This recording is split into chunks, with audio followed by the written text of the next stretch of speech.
ನಮಸ್ಕಾರ ಎಲ್ಲರಿಗೂ. ನಾನಿವತ್ತು ಮತ್ತೊಂದು ಮಿನಿ ಬ್ಲಾಗ್ ಜೊತೆ ಬಂದೇನು. ನಾನು ಬೆಳಗ್ಗೆ ಎದ್ದು ನಮ್ಮ ಯಜಮಾನ್ರಿಗೆ ಇವತ್ತು ಆಮ್ಲ ಜ್ಯೂಸ್ ಮಾಡಿಕೊಟ್ನೆ. ಇದಕ್ಕೇನೆಲ್ಲ 2 ಆಮ್ಲ, ಒಂದು ಸ್ವಲ್ಪ ಬ್ಲ್ಯಾಕ್ ಸಾಲ್ಟ್, ಒಂದು ಸ್ವಲ್ಪ ಶುಂಠಿ ಹಾಕಿ ಮಿಕ್ಸಿ ಮಾಡಿ, ನೀರು ಹಾಕಿ ಮಿಕ್ಸಿ ಮಾಡ್ಕೊಂಡ್ರೆ ಆಯಿತು ಆಮ್ಲ ಜ್ಯೂಸ.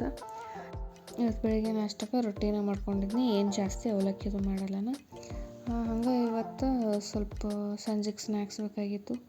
ಅದ್ರ ಸಲುವಾಗಿ ಜಪ್ಟೋ ಮಾಡ್ಕೊಂಡಿದ್ನಿ. ಏನೂ ಇರಲಿಲ್ಲ, ಮಳೆ ಬರೋ ಥರ ಆಯ್ತಲ್ಲ, ಹೊರಗೆ ಎಲ್ಲಿ ಹೋಗೋದು ಬೇಡ ಅಂತೇಳಿ ಎಲ್ಲ ಜಪ್ಟೋನ ಮಾಡ್ಕೊಂಡಿದ್ದು.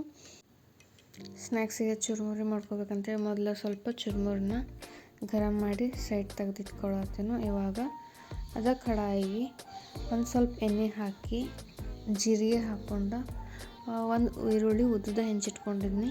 ಆಮೇಲೆ ಅದನ್ನು ಸ್ವಲ್ಪ ಫ್ರೈ ಮಾಡ್ಕೊಂಡು ಮೆಣಸಿನ್ಕಾಯಿ 3, ಒಂದು ಸ್ವಲ್ಪ ಕರಿಬೇವು ಹಾಕಿ ಮತ್ತು ಮಿಕ್ಸ್ ಮಾಡ್ಕೊಂಡಿನಿ. ಒಂದು ಅರ್ಧ ಟೊಮ್ಯಾಟೊ ಹಾಕಿ ಮಿಕ್ಸ್ ಮಾಡ್ಕೊಂಡು ಇವಾಗ ಸ್ವಲ್ಪ ಶೇಂಗಾ ಕಾಳು ಅದ್ರೊಳಗೆ ಹಾಕಿ ಸ್ವಲ್ಪ ಫ್ರೈ ಮಾಡ್ಕೊಂಡಿನಿ. ಶೇಂಗಾ ನೀವು ಮೊದಲೂ ಹಾಕೋಬೋದು, ಸ್ವಲ್ಪ ಕ್ರಿಸ್ಪಿಯಾಗಿ ಆಗ್ತಾವೆ.